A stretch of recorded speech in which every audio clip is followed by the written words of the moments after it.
अस्सलामुअलैकुम फ्रेंड, इस वीडियो में हम देखेंगे कि अकाउंटिंग इक्वेशन किस तरीके से बनाई जाती है। अब देखो, अकाउंटिंग इक्वेशन में हमारी जो इक्वेशन होती है वो होती है asset is equal to liabilities plus owner's equity. अब सबसे पहले हम देखते हैं कि assets is equal to liabilities plus owner's equity क्यों होती है। देखो, हम एसेट्स कैसे लेकर आते हैं बिजनेस में। सबसे पहले जो बिजनेसमैन होता है या ऑनर होता है बिजनेस का, वो खुद इन्वेस्ट करता है बिजनेस में और उस अपने ही पैसों से एसेट्स लेकर आता है बिजनेस में। अब जब ऑनर्स के पास इतने पैसे ही होंगे कि वह एसेट्स ला सके, पहले तो वो ऑनर्स ने खुद एसेट्स लेकर आया, फिर उसके बाद अगर उसको और एसेट्स की ज़रूरत हुई तो वो क्या करेगा, लोन लेगा, मींस लाइबिलिटी ले होगी। तो इसी जो एसेट्स कंपनी में टोटल जो आते हैं, किसी बिजनेस में टोटल एसेट्स जो आते हैं वो लाइबिलिटीज़ और ऑनर्स इक्विटी से ही आते हैं। इसीलिए कहा जाता है कि एसेट्स बराबर होते हैं लाइबिलिटीज़ ऑनर्स इक्विटी के। अब हम क्वेश्चन स्टार्ट करते हैं। देखो, मैंने दो कॉलम बनाए हैं, एसेट्स के और लाइबिलिटीज प्लस ऑनर्स इक्विटी के। बाकी मैंने एसेट्स यहाँ पे लिखे हुए हैं, मैंने यहाँ पे पहले से ही एसेट्स लिखे हुए हैं, लेकिन आप क्वेश्चन पढ़ के जब एक एक ट्रांजेक्शन देखोगे फिर उसके बाद आपको पता चलेगा कि यहाँ पे आपको कौन कौन से एसेट्स लिखने हैं, कौन सी लाइबिलिटीज लिखनी है और क्या कैपिटल में क्या लिखना है। अब क्वेश्चन स्टार्ट करने से पहले मैं आपको बता दूं कि हम क्या करते हैं। सबसे पहले बिजनेस का नाम लिखते हैं, फिर उसके बाद अकाउंटिंग इक्वेशन की हेडिंग लगाएंगे, फिर उसके बाद डेट लिखेंगे या उस मंथ की डेट लिखेंगे जिस मंथ का आप अकाउंटिंग इक्वेशन बना दो। तो क्वेश्चन स्टार्ट करते हैं। सबसे पहले जो ट्रांजैक्शन है वो है mister Naveed started his business with cash rupees 5 lakh. तो मिस्टर नवीद हैं जिन्होंने बिजनेस स्टार्ट किया है 5 लाख रुपीज़ से। तो अब देखो, अब हम देखेंगे क्या कहाँ कहाँ पे इफेक्ट होगा यहाँ पे। सबसे पहले तो बिजनेस में कैश आया है 5 लाख रुपीज़ का और कैपिटल भी आया है, तो इसीलिए ये दोनों चीज़ें इंक्रीज हुई हैं। तो यहाँ पे मैंने कैश भी इंक्रीज हुआ, कैपिटल भी इंक्रीज हुआ, इसीलिए हमने कैश और यहाँ पे 5 लाख लिखा। अब नेक्स्ट देखो, ये वाला जो कॉलम होगा ये डेट का है, तो यहाँ पे आप डेट लिख के, जैसे 2025 है, ये तो सीरियल वाइज नंबर है, आप अज्यूम करो कि यही इसकी डेट है, 1 अप्रैल। तो ये हुआ। अब नेक्स्ट ट्रांजैक्शन देखो, he purchase a building for rupees 2 lakh. 2 lakh की बिल्डिंग परचेज की है। अब देखो, जब आप बिल्डिंग परचेज करते हो तो आपने कैश से किया है और 2 लाख रुपीज़ का किया है, तो 2 लाख माइनस हो जाएंगे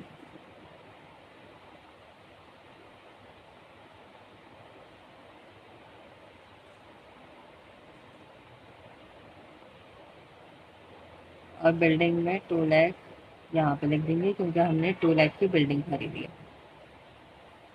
अब नेक्स्ट जो होगा, हम क्या करेंगे, बैलेंस लिखेंगे। 5 लाख में से 2 लाख माइनस किए तो 3 लाख आए। 2 लाख बिल्डिंग के और कैपिटल हमारे पास उतना ही है, कैपिटल पे कोई अफेक्ट नहीं पड़ा।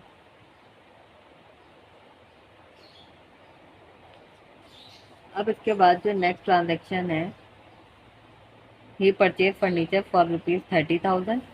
फर्नीचर इसने कैश में परचेज किए, तो आप फर्नीचर का कॉलम बनाओगे और फिर उसके बाद 30,000 का था, 30,000 यहाँ पे लिख दोगे और कैश में से आप 30,000 माइनस कर दोगे। अब इसका बैलेंस लिखोगे तो 3 लाख में से 30,000 माइनस करोगे, 2,70,000 और 30,000 सेम ऐसे आ जाएगा। यहाँ पे भी 2 लाख सेम ऐसे आएगा। जिस पे कोई इम्पैक्ट नहीं पड़ेगा उसको हम बैलेंस सेम ऐसे ही लिख देंगे। नेक्स्ट ट्रांजैक्शन हमारे पास है, he purchase goods shoes for ₹150,000 to stock up the business, मतलब कि इसने गुड्स खरीदे हैं, इसका बिजनेस शूज़ का होगा तो इसीलिए यहाँ पे शूज़ लिखा है 150,000 का। तो परचेज किया था, इसीलिए आप देखो सबसे पहले तो कैश माइनस होगा 150,000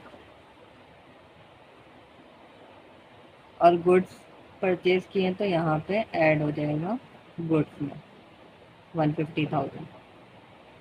अब उसके बाद बैलेंस लिखेंगे। बैलेंस लिखेंगे मतलब 270 में से 150,000 माइनस करेंगे तो आएगा आपके पास 120,000 और बाकी सबके सेम बैलेंस रहेंगे 30,000, 2 लाख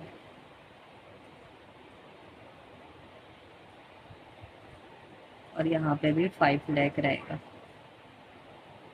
अब इसके बाद जो हमारे पास नेक्स्ट ट्रांजेक्शन है वो है ये sold goods costing ₹60,000 for ₹80,000 for cash, मतलब कि 60,000 के जो गुड्स थे इसने 80,000 में सेल कर दिए, मतलब 20,000 का इसको प्रॉफिट हुआ है।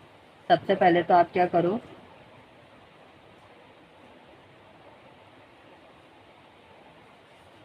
80,000 कैश आए, फिर उसके बाद गुड्स इसने 60,000 के सेल किए थे, इसको माइनस कर देंगे। और एक चीज़ आप हमेशा याद रखना कि प्रॉफिट हो लॉस हो तो वो हमेशा कैपिटल में ही आएगा, या ड्राइंग किए हो या इन्वेस्ट किए हो कैश तो आप हमेशा कैपिटल वाले कॉलम में ही आएगा। तो 20,000 का प्रॉफिट हुआ है।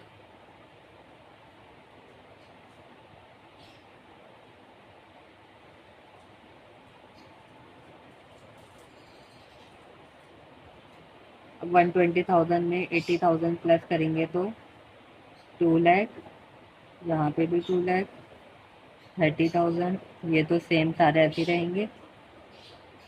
और 150,000 में से 60,000 माइनस करेंगे तो 90,000 और 5 लाख में प्लस कर देंगे 20,000 को तो 5,20,000। अब नेक्स्ट एंट्री देखो, लिखा है he purchase goods for 30,000 on credit basis, means के कैश पे नहीं लिया है, क्रेडिट बेस पे लिए परचेज किया है। तो सबसे पहले तो गुड साइड पे 30,000 आ जाएंगे क्योंकि इसने गुड्स परचेज किए, शूज़ परचेज किया। और लाइबिलिटी साइड पे 30,000 आ जाएगा, 30,000 मीन्स की लाइबिलिटी इंक्रीज होगी। अब इसके बाद आप अगेन यहाँ पे बैलेंस लिख दो 2,30,000, 1,20,000, 30,000 और 5,20,000। अब है नंबर 7 की एंट्री। नंबर 7 में देखो ही sold good costing ₹50,000 for ₹70,000 on credit basis, मतलब कि इसने सेल किया है 50,000 के जो गुड्स थे वो सेल कर दिए 70,000 में, मीन्स 20,000 का प्रॉफिट हुआ है और क्रेडिट बेस पे सेल किया। ठीक है, जब आप क्रेडिट बेस पे सेल करते हो मतलब कि अकाउंट रिसीवेबल या डेटर होता है जब आप सेल करते हो। तो अब इसकी देखो किस तरीके से बनेगी। जो डेटर होता है एक्चुअली में आपके लिए एसेट ही है क्योंकि आपके पास पैसे आएंगे। ठीक है, तो अब इसके लिए देखो कैश तो हमारे पास आया नहीं है क्योंकि हमने क्रेडिट बेस पे सेल किए। सबसे पहले हम क्या करेंगे, गुड्स माइनस कर देंगे। गुड्स हम जो माइनस करेंगे वो है 50,000 के, माइनस कर देंगे। और 70,000 डेटर हो गए क्योंकि 70,000 का आपने सेल किया है क्रेडिट बेस पे, 70,000 आपके पास आएंगे इसीलिए डेटर वाले कॉलम में लिखा। फिर उसके बाद आपको प्रॉफिट कितने का हुआ था, 20,000 का। जब भी प्रॉफिट या लॉस होगा वो आप कैपिटल वाली साइड पे लिखोगे।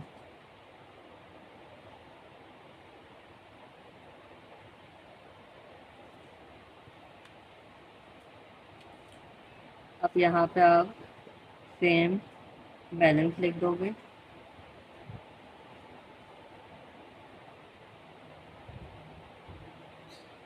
वन ट्वेंटी में से 50,000 माइनस करोगे 70,000, यहाँ पे भी 70,000। अब 5,20,000 में 20,000 प्लस करोगे तो 5,40,000।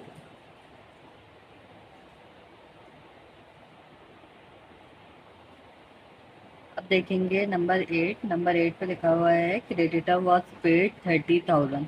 मीन्स नंबर 6 वाली देखो, जिसमें हमने परचेज किए थे या कंपनी ने परचेज किए थे गुड्स 30,000 के ऑन क्रेडिट बेसिस। अब वही पैसे या कैश हम पे कर रहे हैं, ठीक है। तो जब हम पे करेंगे तो कैश में से हमारे पैसे डिडक्ट हो जाएंगे 30,000 यहाँ से डिडक्ट हो जाएंगे, और हमारी लाइबिलिटी जो इंक्रीज हुई थी अब वो डिक्रीज हो जाएगी 30,000। तो मैं ब्रैकेट में लिख रही हूँ, ब्रैकेट मीन्स के माइनस में है, अब माइनस होगा। अब आप इसका बैलेंस लिखो। 2,30,000 में से माइनस करेंगे 1,70,000, 2,30,000, 70,000, 70,000। अब इसका बैलेंस ज़ीरो हो जाएगा क्योंकि अब हमारी लाइबिलिटी ज़ीरो हो गई है। और 5,40,000 सेम ऐसे ही आ जाएगा। अब नेक्स्ट एंट्री देखो, नंबर 9 की cash receive from the debtor 40,000। अब यहाँ देखो मेरे पास स्पेस ख़त्म हो गई थी, इसीलिए मैंने दूसरे पेज पे लिखा, और जो जितने भी बैलेंसेस थे इस पेज के वो मैंने यहाँ पे लिख दिए, जो यहाँ के थे वो मैंने यहाँ लिख दिए। अब मैं कंटिन्यू कर रही हूँ यहाँ से। देखो कैश रिसीव किया था डेटर से, तो कैश हमारे पास आ गया 40,000। 40,000 कैश आ गया जिसको हमने क्रेडिट पे सेल किया था, और डेटर अब डिक्रीज हो जाएगा 40,000 से। यहाँ पर आप डिक्रीज कर दो, फिर उसके बाद बैलेंस लिखो। 170 में से 40,000 माइनस करेंगे तो 130,000, 2,30,000, 70,000, 30,000, यहाँ पे 0 और 440,000। अब नंबर 10 की देखो, goods costing ₹25,000 were loss by fire. अब यहाँ पे मैंने आपको बताया था कि जब भी लॉस होगा तो कैपिटल में आप लॉस लिखोगे। गुड्स फ्री में 25,000 से ड्यू टू फायर, तो 25,000 से आप माइनस कर दोगे गुड्स को, और कैपिटल में लॉस हुआ है तो आप 25,000 को यहाँ पे माइनस कर दोगे। अब फिर यहाँ पे आप बैलेंस लिखोगे 2,30,000, 70,000 में से 25,000 माइनस करेंगे 45,000, 30,000 यहाँ पे दो, और 540,000 में से 25 माइनस करेंगे तो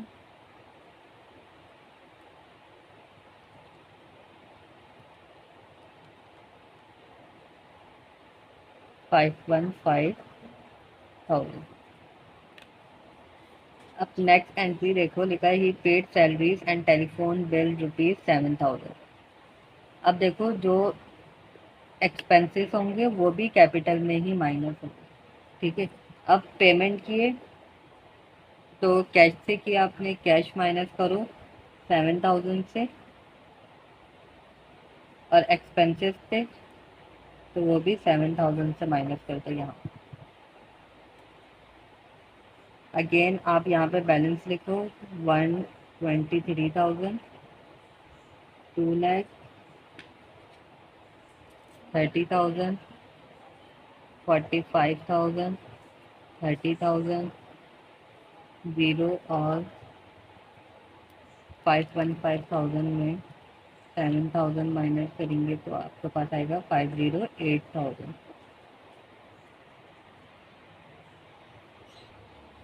यहाँ पे मैंने मिस्टेक कर दी थी कैलकुलेशन में। 170,000 में 40,000 प्लस करोगे तो 210,000, और 210,000 में से 7,000 माइनस करोगे तो 203,000।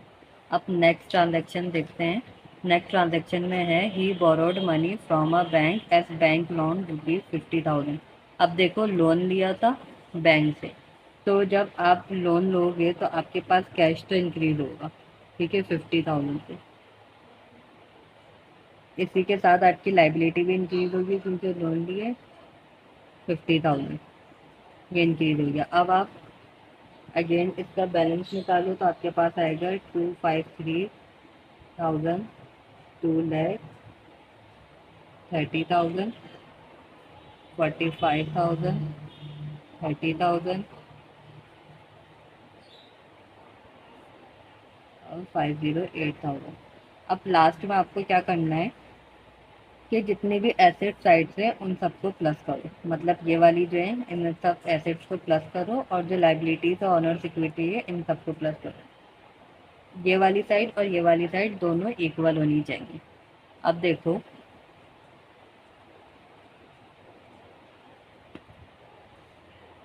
253,000 प्लस 2 लाख